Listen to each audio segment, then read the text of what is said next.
Every story has a turning point, a moment when someone makes a choice that changes everything. The story of Ruth is one of those stories.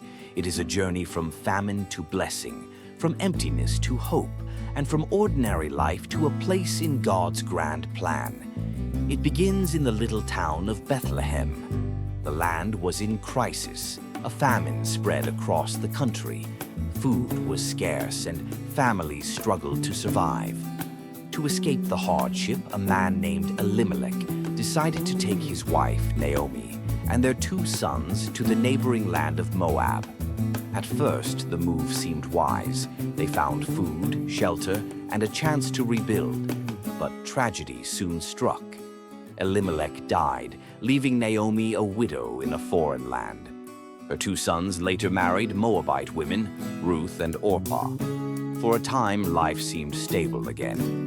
But after about 10 years, both of Naomi's sons also died.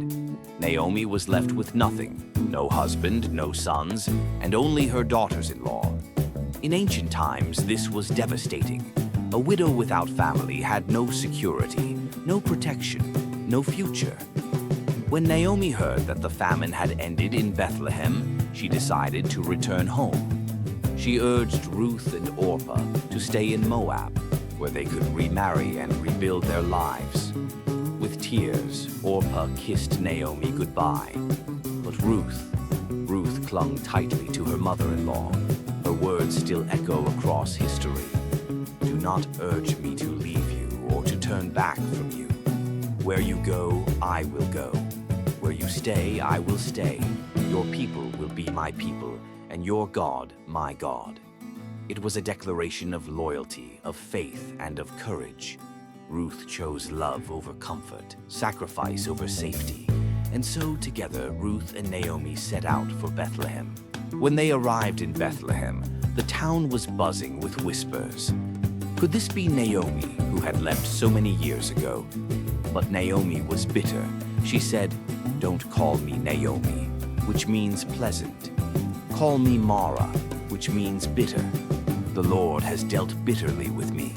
Naomi felt her life was empty, but standing beside her was Ruth, a woman determined to fill that emptiness with love. They had no land, no income, and no husband to provide for them. So Ruth decided to go out to the fields and gather leftover grain, a practice called gleaning, allowed in Israel for the poor and the stranger. And by what seemed like chance, though it was really God's hand, Ruth found herself in the field of a wealthy and respected man named Boaz. Boaz was kind. When he saw Ruth, he asked his workers, "Who is this woman?" They told him about Ruth's loyalty to Naomi, how she had left her homeland to care for her. Boaz was deeply moved. He told Ruth not to worry, not to go to any other field. He promised she would be safe and always find grain in his fields. He even ordered his workers to leave extra bundles of grain for her to gather. Ruth was overwhelmed. She bowed down and asked, "Why have you been so kind to me, a foreigner?" Boaz replied, "I've heard about all that you've done for your mother-in-law since your husband's death. May the Lord reward you for your kindness."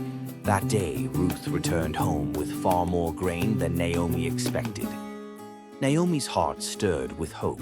She realized that Boaz was a relative of her late husband, someone who could serve as a family redeemer, restoring their future.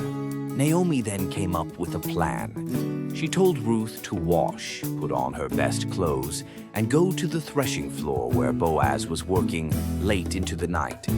This wasn't a plan of seduction, but a cultural tradition.